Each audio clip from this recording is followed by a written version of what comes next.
Buksan natin ang ating mga Biblia sa unang Korinto, Kabanata 14, talata 33 hanggang 35. 1 Corinthians chapter 14, verses 33 hanggang 35. Say amen po pag nakita na natin. Amen. Hayaan niyo pong basahin ko para sa inyo mga kapatid. Ang nasusulat po ay ganito. Sapagkat ang Diyos ay hindi Diyos ng kaguluhan, kundi ng kapayapaan. Gaya ng dapat mangyari sa lahat ng iglesia, ng mga hinirang ng Diyos, ang mga babae ay kailangang manahimik sa mga pagtitipon sa iglesia, sapagkat hindi pinapahintulot sa kanila sa ganoong mga pagtitipon ang magsalita. Kailangang sila'y pasakop gaya ng sinasabi ng kautusan. Kung mayroon silang nais malaman, magtanong sila sa kanilang asawa pagdating nila sa bahay. Sapagkat kahiyahiyang magsalita ang isang babae sa loob ng iglesia. Tayo po yung manalangin. Panginoon naming Diyos na banal at makapangyarihan sa lahat. Aming Ama, ikaw'y karapat dapat sambahin sa Espiritu at katotohanan. Sa panahon man ng tag-init o ng tag-ulan, sa lahat ng sitwasyon ng aming buhay. Dahil ikaw ay nananatiling ikaw. Kaya maraming salamat po sa pribilehyo na ito na patuloy mo tinindiko ng iyong mga anak sa dakong ito upang patuloy kang sambahin, patuloy kang katagpuin, Panginoon. Patuloy na malaya na mapag-aralan po namin ang mga salita. Salamat po. Napakabuti mong tunay, aming Amang Diyos. Panginoon, dalangin po namin, ikaw ang mamusap. Hindi po ako, at hindi po ang sino man. Ikaw lang. Kausapin mo kami. Kausapin mo ang aming mga puso. Panginoon, correct us if you want, according to your will and grace. Mold us, Father. Convict us. Let our hearts be cut. Panginoon namin. Kaya mong matapos ang pag-aaral namin ito, nasugatan na ang puso namin. Dahil sa talas ng mga salita mo, Panginoon. Aming Ama, sa iyo lang namin ito pinagkakatuwa. Matuto kami mula sa inyo. Panginoon. Upang sa ganoon, makalakad kami lalo ng naayon sa kalooban. Lord, maraming salamat po. Pribilehyo lamang kung bakit kami narito na. At lubos namin pinagpapasalamat sa iyo ang pribilehyo na ito. At salamat po sa patuloy na pagtutuloy. Purihin tama sa pangalan ni Jesus. Amen. Palakpakan po natin ang Panginoon. So, sa biyaya po ng Panginoon, ang pamagat po ng ating pag-aaral ay order of worship. Sabi niya po, order of worship. Habang sisimula, nakakatuwa yung mga testimony po kanina. Ano po? So, salamat sa Panginoon na naririto tayong lahat. Mga kapatid, iba-iba talaga pinagdadaanan natin sa araw-araw. At grasya lang talaga ng Panginoon. Kanina, sinabi ni Tatay Sario, bagamat nais niyang pumunta talaga dito linggo-linggo, pero reality, nasa Tagaytay sila eh. So, hindi naman biro yung pagpunta lagi dito every Sunday. So, somehow, may mga punta ngayon, hindi mo na punta ngayon. Kasi hindi talaga biro. Pero salamat po, andito sila ngayon. So, tulad ni Tatay, ganun din lahat. May mga sirkumstansya. Bagamat iniutos talaga ni Lord, huwag nating kaliligtaan yung ating tungkulin. Pero kung hindi man nakakarating minsan, may pagkunawa tayo sa Panginoon. Si Lord na nakakalam. Kasi may mga bagay na bagamat gusto nila, hindi talaga makapunta. Tulad niya ni Tatay. Ngayon, kung talaga ayaw mong pumunta, talaga nineneglect mo ang gawain ng Panginoon, ikaw at si Lord na yun. Apo, ikaw at si Lord na. As far as we're concerned, hindi natin alam yun. Ang isang tao at ang Diyos ang naanak. Amen po? Amen. Kaya we trust the Lord. Pero salamat sa Panginoon, naririto tayo lahat. Amen po? Amen. At gaya ng sabi ni Tito Mon, Father's Day ngayon. Pero pag-uusapan natin, mga babae. Dapat sakto na. Father's Day, pero mga babae na pag-uusapan natin. Mukhang pabor na pabor sa mga fathers talaga. Nagalitan yung mami. Pabor na pabor talaga sa mga father ngayong araw na ito. Ano ba? Yan. De, makita natin, maunawaan natin ang salita ng Diyos. Na-design niya sa isang pamilya na nagpapasakop sa kanya. Sige po. So, simulan po natin sa talata 33. Ang sabi po dito, sapagkat ang Diyos ay hindi Diyos ng kaguluhan, kundi ng kapayapaan. Amen. Amen po? Amen. The God is the God of order and not of disorder. Kaayusan. Napakahalaga. Last week, itinuro sa atin ng Panginoon ba napaka-simple, napaka-ayos na pagtuturo ni Tito Doming. So, ang sabi doon, dapat may kaayusan. Kasi noon, wala pang order ang pagsamba. Kung ano lang nakasanayan nila, lahat magsasalita, lahat aawit, lahat magkakainan habang nasa pagsamba. Tapos, dahil iba-ibang ang gift, lahat gagawa na lang ng gift niya. May bigla na lang mag-speaking in tongues doon. Sabay-sabay, kagulo. Bigla may, ito pinapasabi ni Lord, ito ang natutunan ko sa Panginoon. Bigla may magpapatotoo na walang kaayusan. Kaya anong sabi nga ni Pablo pagdating sa 1 Corinthians 11? Yung banal na hapunan na hindi banal na hapunan. Kasi mayroong grupo na nauna doon. Ayaw i-share yung pagkain nila sa mayayaman. Kasi may gumagawa nito na hindi gumagawa. Ang gulo. Kaya dapat, it should be put into order.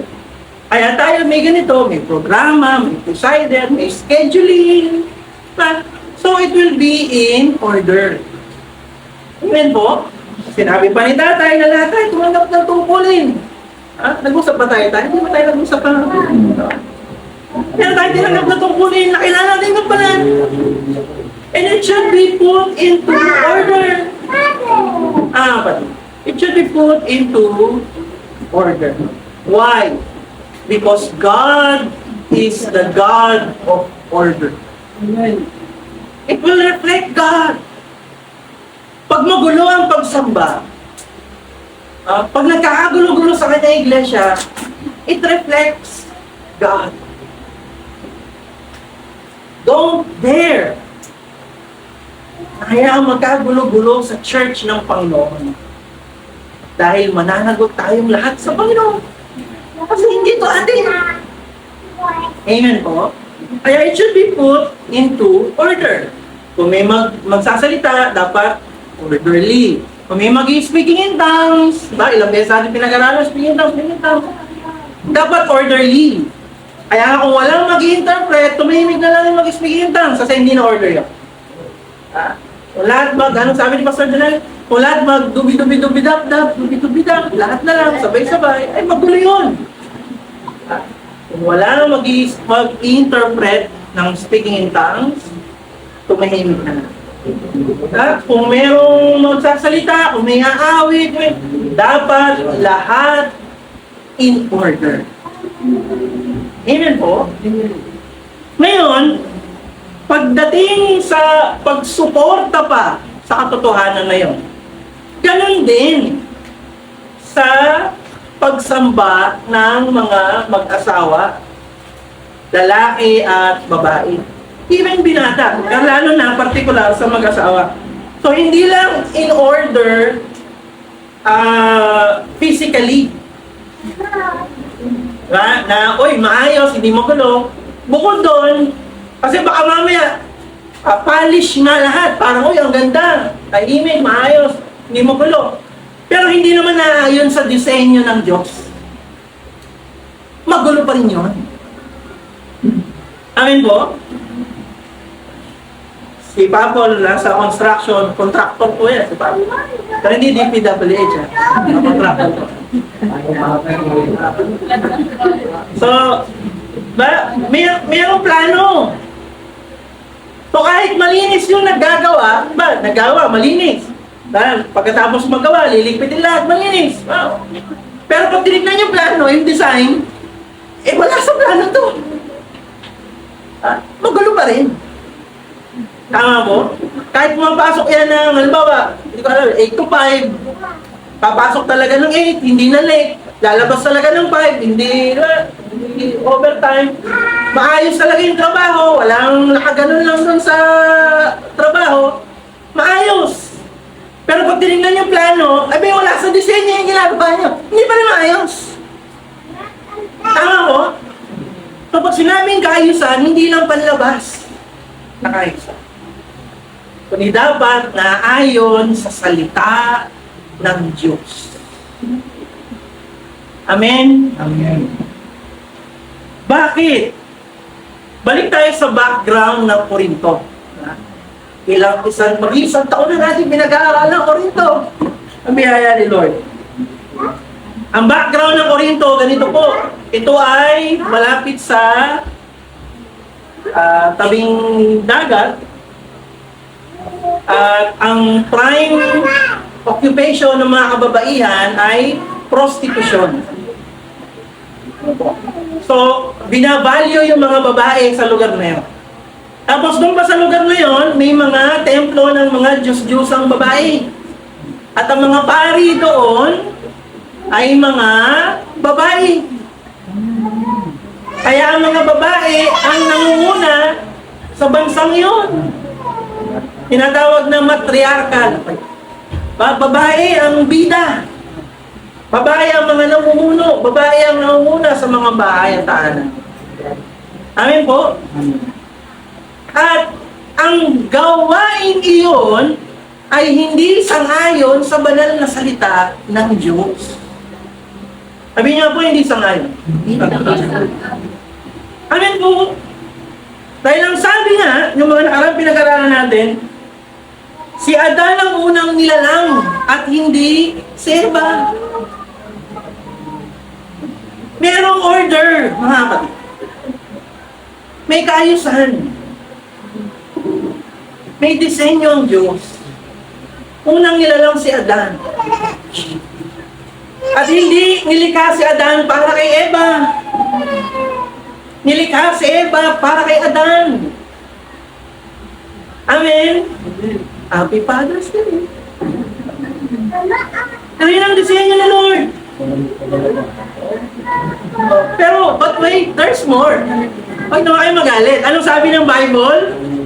Pero ang lalaki isinilang ng babae. Ay mo, kaya wala pwedeng pagyabang sa mga babae.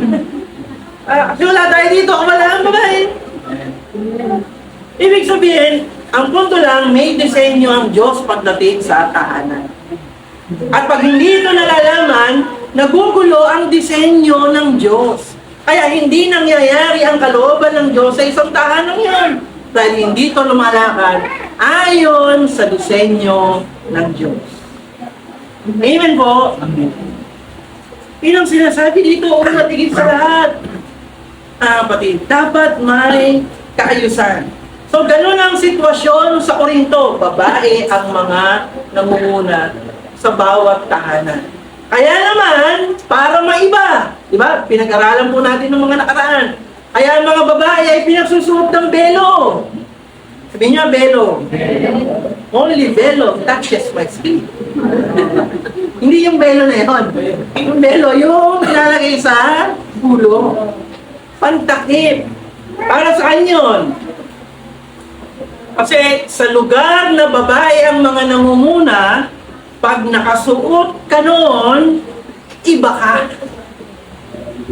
Bakit iba? Tanda kasi yun, na ikaw ay nagpapasakop sa iyong asawa kung ikaw'y babae. Kung babae ka, wife ka, iba ka sa mga babae sa Korinto. Bakit? Dahil ikaw ang klase ng babae na sumusunod sa disenyo ng Diyos. Ano yun? Nagpapasakop ka sa asawa mo. Amen po? Iba ka. Magagalit yung mga ibang babae sa'yo. Dapat, hindi ganyan, dapat girl power. Dapat pantay, may disenyo talaga ng Diyos. Kung sino magpapasakop at kung sino mamumuno sa isang tahanan. May disenyo ang Diyos. Noong Friday, kinasal, ang inyo pong lingkod ang nag-officiate ng kasal ni Pastor Junel. So, napakaganda ng ginawa nila. Yan. At isa doon, si Pastor Darren ang nag-officiate ng part na yon. Nung nilagyan ng belo, si Nicole sa ulo. Tapos, yung kadugtong ng belo naman kay Pastor Junel sa balikat. Yan. Bakit? Diba yung belo nasa balikat ni Pastor Junel, tapos nasa ulo ni Sister Nicole. Tanda na si Nicole ay handang sumunod sa kalooban ng Diyos. Pati si Pastor Junel, silang dalawa, handang sumunod sa kalooban ng Diyos na magpapasakop si Sister Nicole kay Pastor Junel. Kung paano ang church ay nagpapasakop kay Kristo. Amen po? Yun ang order. Sabihin nyo nga po ulit, order. Yan. Kaya basahin natin ulit verse 33, mga kapatid, unang Korinto 14:33. Ang sabi po, gaya ng dapat mangyari sa lahat ng iglesia ng mga hinirang ng Diyos, ang mga babae ay kailangang manahimik sa mga pagtitipon sa iglesia. Sapagkat hindi pinahintulot sa kanila ang ganong mga pagtitipon, ang magsalita.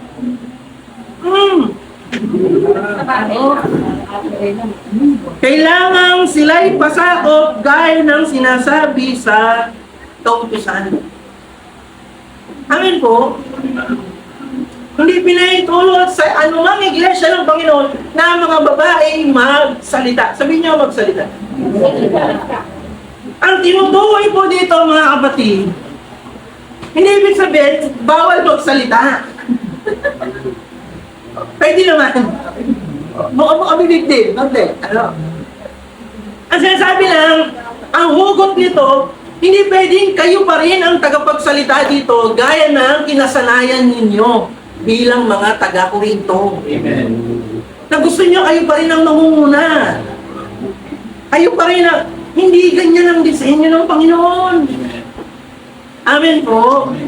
Yun ang pinag-uusapan dito. Kaya huwag kayong mag-alala, pwede itong magsalita dito mga kapatid. Huwag lang kayong gagaya sa mga babaeng taga-Korinto. Na gusto nyo kayong mangunguna. Gusto nyo kayong masusunod. Kailangan sundin natin ang kalooban ng Diyos. Huwag kayong mag-alala, papaliwanag ko kung bakit. Pero alam, maintindihan nyo, natin lahat, kailangan sundin natin. Alam niyo po, nung nakaraan lang, Tuesday, nagkaroon ng dedication sa bahay nila, Papol, Tita Mayet, si Mia, Tita Dayan, at Eden. And Pastor me. Brother me. Amen. So, naging maayos yung ano. Actually, hindi yung dedication pala. Sa gawain, no, Bible study, maayos yung dedication, maayos yung Bible study. Ibig sabihin, sa Bible study, si Pastor Harry na nagturo. Praise God, napakalina. Tapos, nagbigay ng reflection si Lalit. Oh, glory to God. Ang galing talaga ng asawa ko, magbigay ng reflection. Sa totoo lang po. Amen po. All glory to God po. Pag siya talaga, pag nagbigay talaga ng ano, pag pumalo yung baterya, talaga namang napakalino eh. Alam mo yung, ikaw Pastor, okay na yun. Ang ganda na talaga, okay na talaga. Biyaya nila. Kung husay at husay ang pag-uusapan. Mas mahusay talaga yung asawa ko. Kabiyayan. Pagdating sa pagpapaliwanag. Kaya kahit na ako minsan magulo yung paliwanag ko sa kanya ko pa tinatanong eh. Ano ba yung ano? Hindi, medyo ano ka take note ako. Ano? Pero hindi ibig sabihin mas mahusay siya. Hindi na siya susunod sa disenyo ng Diyos. Amen? Minsan, pag ang lalaki duwag, sorry pa, mas okay lang, sige, ikaw na lang. Buti na lang. And then, ang asawa ay ganito. Kaya nangyayari kay brother, kalimitan, nandun na lang, nakatayo sa sulo. Kasi yung asawa naman niya, ariba ng ariba eh. Lahat nakikinig sa asawa niya. Baka kalimitan gano'n, kwento ng mga pastora sa churches. Hataw na hataw si pastora, dapat din ito, dapat din yan, ganun. Si brother, nandun. Amen. Hindi dapat ganun. Hindi ganon ang disenyo ng with love, dear brothers and sisters. Kasi kahit gaano kapalish yan, kung hindi nasunod ang disenyo ng architect, hindi matutuwa yung architect. Hindi talaga siya matutuwa. Amin po, kailangan masunod yung disenyo ng Diyos. Yun ang sinasabi dito. Hindi dapat siyang maging tagapanguna, tagapagsalita. Again, hindi binabawal ang magsalita. Pwede po kayo magsalita. Kung gusto nyo magpatunay, magpatotoo, magpuri sa Panginoon, pumawit, mag-cite ng verse, pwede ho lahat yun. Pero kung mamumuhay kayo na parang taga-Korinto na gusto nyo kayong namumula sa iglesia ng Panginoon, hindi po yun ang disenyo ng Panginoon. So ano, pastor? Second class ba ang mga babae? Ay, hindi po. Hindi po. Pagkos, anong sabi po? Basahin natin. Galatia chapter 3.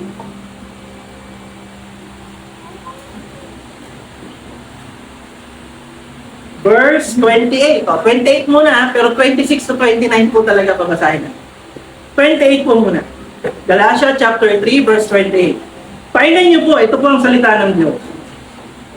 Ang sabi po, wala nang pagkakaiba ang Hudyo at ang Griego, ang alipin at ang malaya, ang lalaki at ang babae.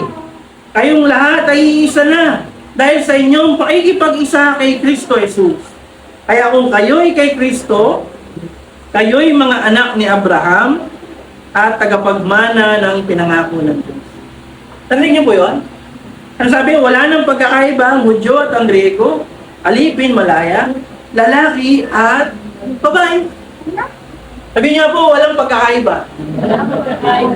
Ano naman pala, pastor? Wala naman pala pagkakaiba. Nagulat si Nanay Flo. Sorry ba? Paano lang? Wala palang pagkakaiba. So, pwede ng babae mo muna. Hindi po. May context ko po kasi yun. Ito nga yung kalimitan na miniscope. Basahin ko po mula 26 hanggang 29. Pakinggan po ninyo ako, mga kapatid. Dahil sa inyong pakikipag-isa kay Kristo Jesus, kayong lahat ay mga anak ng Diyos sa pamamagitan ng pananampalataya. Amen? Anong pinag-uusapan?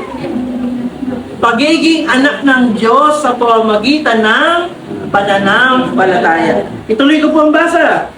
Si Kristo mismo ang inyong isinuot na parang damit nang kayo'y mabautismuhan sa inyong pakikipag-isa sa Kanya. So lahat daw ng nabautismuhan dahil sa pananampalataya, sinuotan ni Kristo na parang damit.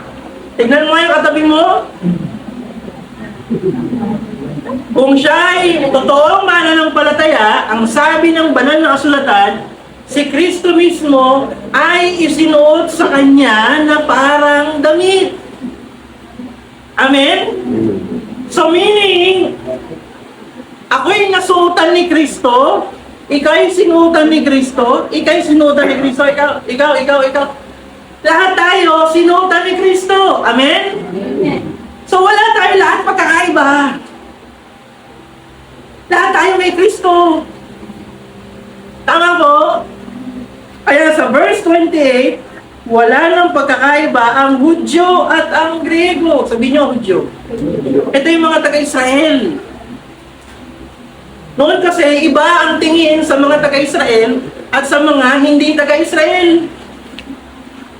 Amen po? Pag bayan ng Diyos ang pinag-uusapan, iba pag Israel kasi sila yung sumasamba sa tunay na Diyos. Tama? Pag hindi ka taga-Israel, hindi ka sumasamba sa tunay na Diyos. Mga Diyos-Diyosan ang sinasamba. Amen, mga kapatid? Pero ngayon, kung ikaw'y totoong mananampalatayanan ni Kristo, Hudyo ka man, o Israelita ka man, o hindi ka man taga-Israel, pag nananampalataya kay Kristo, wala na kayong pagkakaiba. Kahit Pilipino ka, Koreano ka, Inchik ka, Vietnamese ka, Amerikano ka, wala kayong pagkakaiba.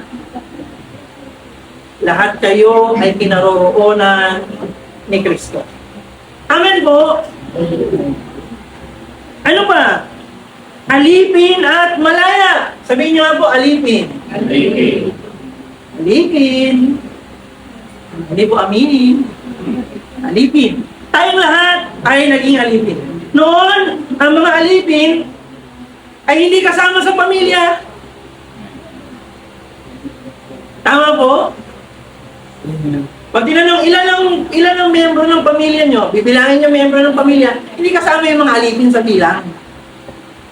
Pero ngayon, kung ika'y nananampalataya na kay Kristo, malaya ka man o alipin ka, anak ka ng Diyos. Kasama ka sa sambahayan ng Diyos. Amen? Amen. Ano pa? Lalaki at babae. Amen. Magkaiba ba yung pastor? Opo, magkaiba noon. Pasensya na kayo. Sorry na.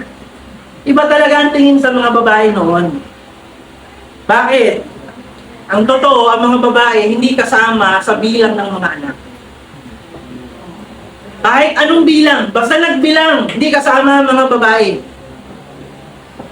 Sorry talaga. Yun talaga ang sitwasyon noon. Ilan ang pinakain ni Lord, ni Jesus, gamit ang 2 isda at 5 tinapay? 5,000? Lalaki lang yun. 5,000. Hindi ko kasama ang babae sa bilang. Ilan ang anak ni Jacob? Ang bilang, 12 lang. Kasi isa sa anak niya, babae. Hindi ka nabilang. Pangalan Dina. Kaya di kasali. Di nakasali. Noon kasi, ganoon ang pagbibilang. Ang mga babae ay hindi included sa bilang. Pero ngayon, kung ikaw ay mananampalataya, lalaki ka man o babae, kasama ka sa bilang ng mga anak ng Diyos. Amen po? Amen. Meaning, in terms of value, sabihin niyo, value. Walang pagkakaiba ang lalaki at ang babae. Amen? Sino mas mahalaga? Lalaki, babae? Parehas. Parehas. Walang pagkakaiba ang kanilang halaga. Ano lang ang may pagkakaiba? Yung tungkulin or role na dapat gampanan nila. Ano yung kayo? Ano mas mahalaga? Kamay o paa? Sure? Parehas mahalaga. Amen po? Pero iba ang role ng paa, iba ang role ng kamay. Sino mas mahalaga? Husband or wife? Parehas. Pero iba ang role ng husband, iba ang role ng wife. Malaki ang problema ng pamilya pag hindi ginagampanan ng husband ang role niya. At malaki din ang problema ng pamilya pag hindi ginagampanan ng wife ang role niya. In the same way, malaki din ang problema pag si wife ang gumagampan sa role ni husband. At si husband ang gumagampan sa role ni wife. Kaya nagkakagulo talaga. Magulo talaga. Kaya ganun na lang ang kahalagahan ng kaayusan or order. Sabihin niyo ulit, order. Order on the court. Ang pakahalaga talaga, hindi pwede magulo sa church niyo. Pag sinabi ko, hindi ibig sabihin na parang maayos naman, pinado naman lahat, maayos naman, hindi. Pero hindi sumusunod sa kalooban ng Panginoon, may kaguluhan. Kahit pa mukhang maayos yan, may kaguluhan. Kasi may disenyo ang Diyos na dapat natin sundan. At yun ang sinasabi dito, mga kapatid. Basahin ko po ulit. Gaya ng dapat mangyari sa lahat ng mga hinirang ng Diyos, ang mga babae ay kailangang manahimik sa mga pagtitipon sa iglesia. Sapagkat hindi pinahintulot sa kanila sa ganoong pagtitipon ang magsalita. Kailangang sila'y pasakop gaya ng sinasabi ng kautusan. Again, hindi pinagbabawal ang magsalita. Pero hindi pwedeng sa pagtitipon ng iglesia, sila o mga babae ang mangunguna. Amen po. Bakit? Tanungin nyo, bakit? Basahin po natin. Verse 35. Kung meron silang nais malaman, magtanong sila sa kanilang asawa pagdating nila sa bahay. Sapagkat kayahiyang magsalita ang isang babae sa loob ng iglesia. Sabihin nyo, tahanan. Kita nyo po, involved kasi ang tahanan.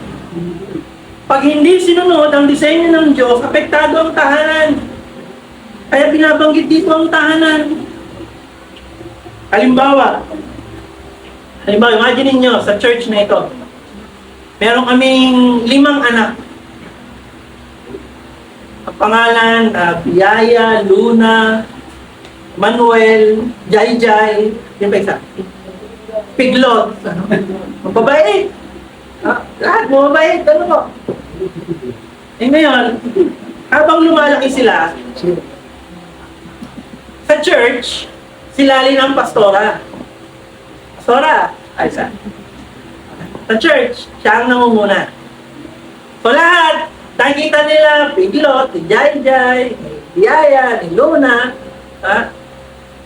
si Eman, lahat. Habang lumalaki lang, nakikita, pag may sinabi si nanay, susunod si Tito Mon, susunod si Tatay Berting, susunod si Papol, susunod si... Maliban siguro kay Tatay Sari o Tatay niya yun. No? Tapos Tatay Jerome, susunod, Pastor Aray, lahat, susunod sila. Hindi sabi ni Pastora eh. Makikita mo yan ni Bihaya, lahat sabi mami, sunod sila. Check pala. Mami, ikaw galing ha? So meaning to say, my dear brothers and sisters, kung gano'n ang nakikita nila, paano kaya pag kami-kami na lang sa bahay? Sino ang nakikita nila na nangunguna sa tahanan? Malamang, si Mami. Amen po? Hindi pwedeng mangyari.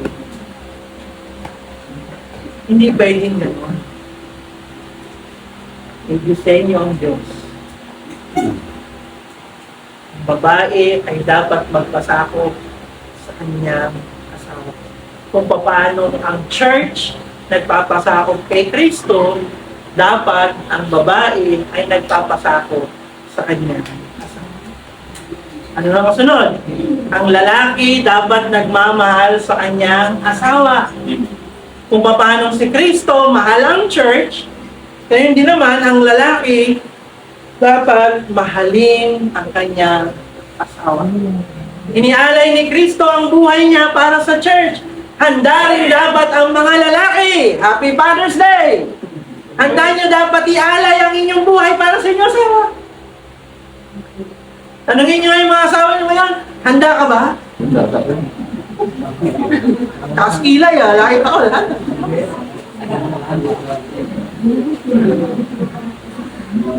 Sabi ko naman, handa ako, basta kaldereta. Ay, saan? Amin po mga kapatid. Dapat handa tayong mga lalaki na mahalin ng gano'n ang ating asawa. At ang mga babae, handa rin kayo na magpasakop ng gano'n sa inyong mga asawa. Ito po ang disenyo ng Diyos, my dear brothers and sisters.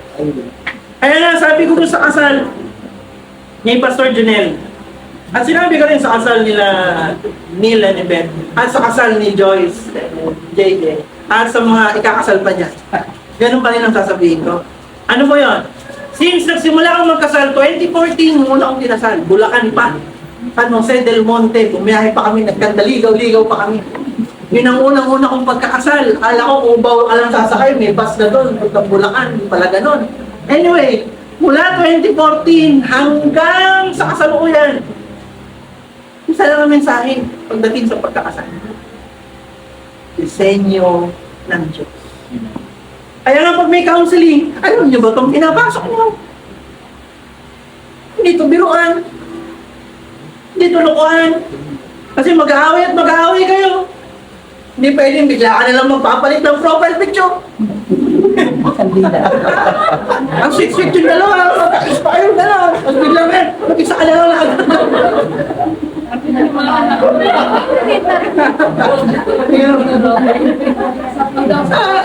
Tapos magle-laptop ay. Ibig sabihin, kailangan mo unawain natin. Ganun talaga sa buhay mag-asawa.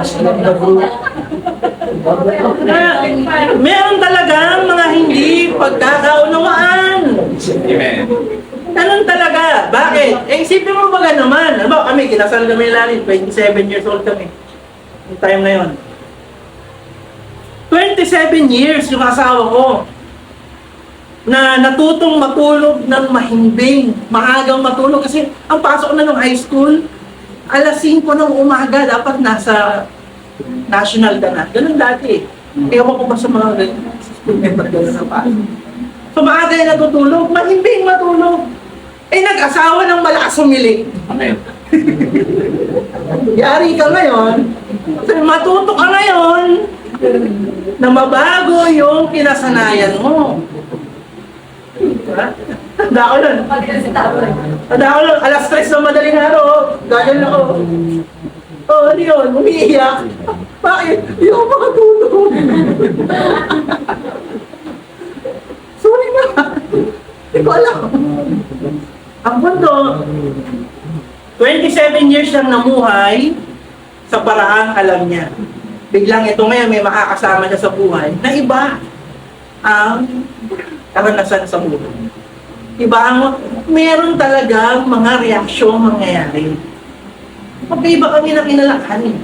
Until unti-unti, di ba, ang pinagsama ng Diyos, hindi pwedeng pag-iwalayin ng tao. Kasi hindi na sila dalawa, kundi isa. So bilang isa, muli, unti-unti yung mag-grow. Mag-grow. Hanggang sa uli, ngayon, hinahanap-hanap na niya ngayon yung gilig ko. Lalabay. Nag-grow niya eh.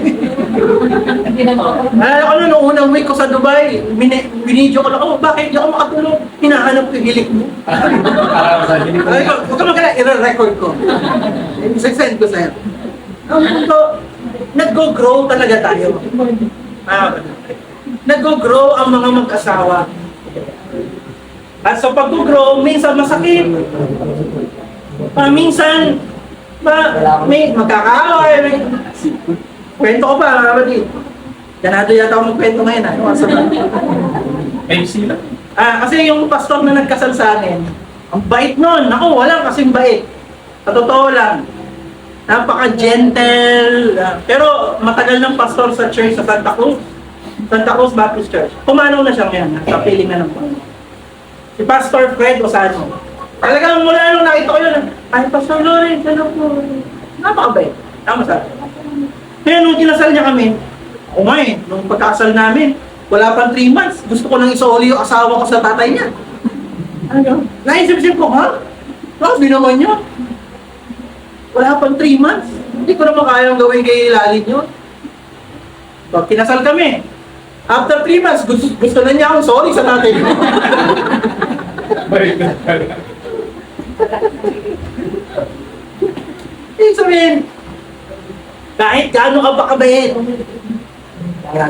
daranas at daranas kayo ng mga hamon bilang mag-asawa. Kasi bilang isa na, kailangan nyo parehong mag-grow. Mapagtagumpayan. At ito rin, hindi pwedeng tumagal na kayo, pero wala kayong pinagkakatandaan. Tama ba, Lali? Hindi pwedeng, ilang taon na kami? Teka, no? 13 years na kami! Alam mo, nalimutan ko 13 years na kami. Hanggang ngayon, pag-aawayan pa rin ba namin yung paghilikon? Hindi mo pwedeng gano'n. Dapat nami-miss na niya. Tapos sinabi niya, Daddy, pag tinatagilid kita, umiiba yung tono ng hilig ko. Hindi siya. Parang siya naglalaro pag yung totoo. Silent night. Tinatagilid ko rin kasi. Gagalawin mo para mawala yan. So meaning, kailangan nag-grow. Amen. Nag-grow. Ano po? Kaya nga, bago mag-asawa, napakahalaga, alam nyo kung ano yung pinapasok. Kasi pag mag-asawa na kayo, may disenyo ang Diyos na kailangan pareho nyo sundin. Amen po. Hindi pwedeng ngayon mag-asawa na kayo. Nasa akin ang singsing. Gusto nyo pa rin ang gusto nyo mangyari. Hindi yun ang kahulugan ng singsing. Ang kahulugan dapat na ay tanda na handa na kayong magpasakop sa kalooban ng Diyos para sa inyong buhay bilang mag-asawa. Amen po? At ganyan din ang sinasabi dito. Basahin ko ulit mga kapatid. Verse 35.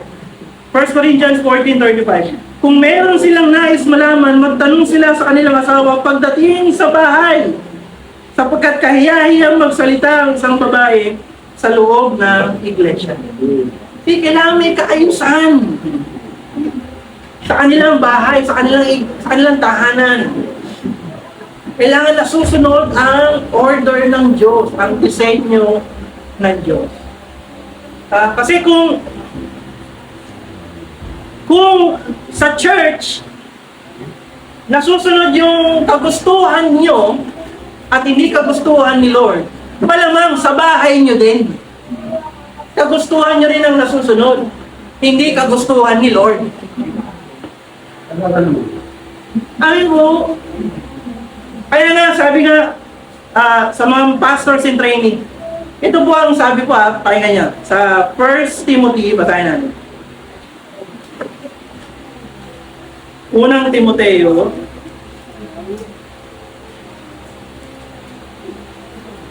chapter 3.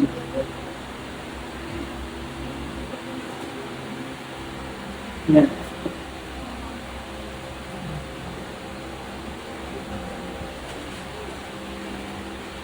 Ito yung mga kwalifikasyon ng isang elder sa church. Verse 3 hanggang verse 5. Pakinggan po natin mga kapatid. Simulan natin verse 2. Unang Timoteo 3, verse 2 hanggang verse 5. Babasahin mo po. Ito po ang nakasulat. Kaya nga, ang isang tagapangasiwa ay kailangang walang kapintasan. Isa lamang ang asawa. Matino ang pag-iisip. Marunong magpigil sa sarili. Kagalang-galang. Bukas ang tahanan sa iba. At may kakayahang magturo. Dapat hindi siya lasenggo. Hindi marahas, kundi mahinahon. Hindi mahilig makipag-away at hindi maibigin sa salapi. Verse 4, dapat mahusay siyang mamahala sa sariling pamilya. Iginagalang at sinusunod ng mga anak. Bakit? Verse 5, Sapagkat, paano siya makakapangasiwa ng maayos sa iglesia ng Diyos kung hindi niya mapapamahalaan ang sarili niyang pamilya? Amen po? Isa sa qualification na titignan bago siya i-ordain as an elder or minister of the gospel sa church, bago siya maging full-fledged na pastor, na mamanage ba niya talaga yung pamilya niya? Siya ba talaga ang namamahala ng may kaayusan? Kasi kung yung pamilya mo hindi mo mapamahalaan ng may kaayusan, paano mo mapamahalaan ang iglesia ng Diyos? Amen po? It will always reflect both ways. Kaya bago siya gawin talagang full-fledged pastor, ba may mga pastors in training tayo, bago sila ma-ordain, isa yun sa titignan. Ba? Napapamahalaan ba talaga ni Pastor Darren si Eunice? Hindi pumasok si Eunice eh. Sabi ni Eunice, pumasok pa ako eh. Napapamahalaan ba niya talaga?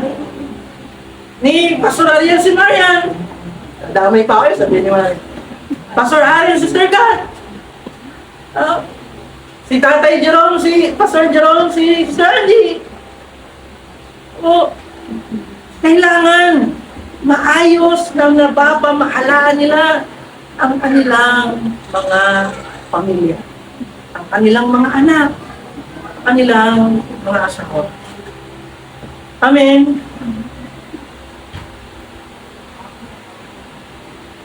Lagi natin sinasabi, dalawang bagay, si Lord, dalawang bagay, gentle and firm.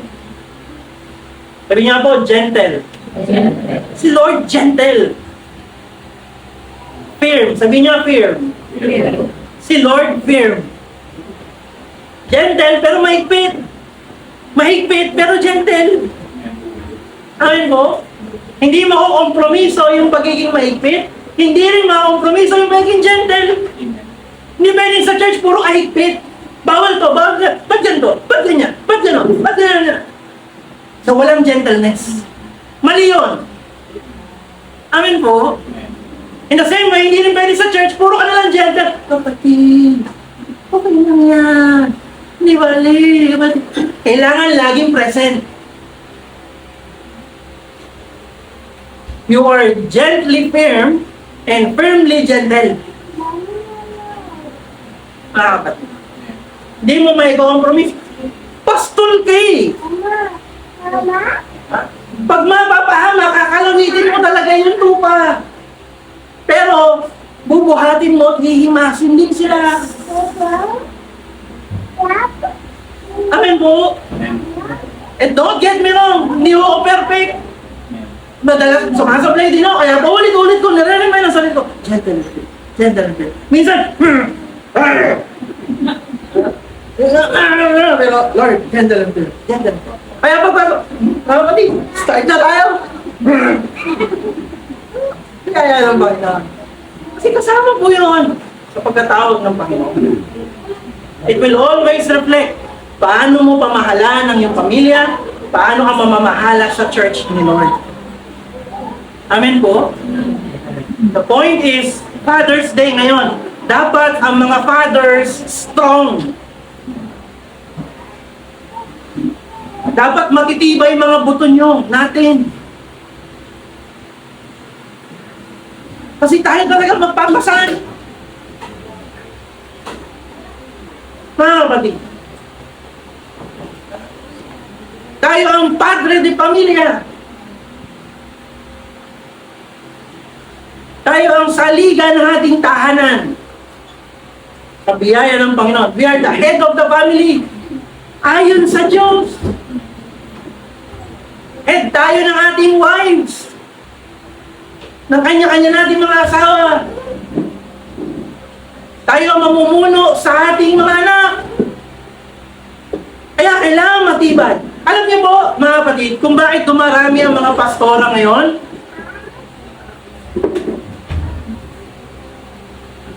Tanangin niyo po, bakit? Ang duduwag kasi ng mga lalaki.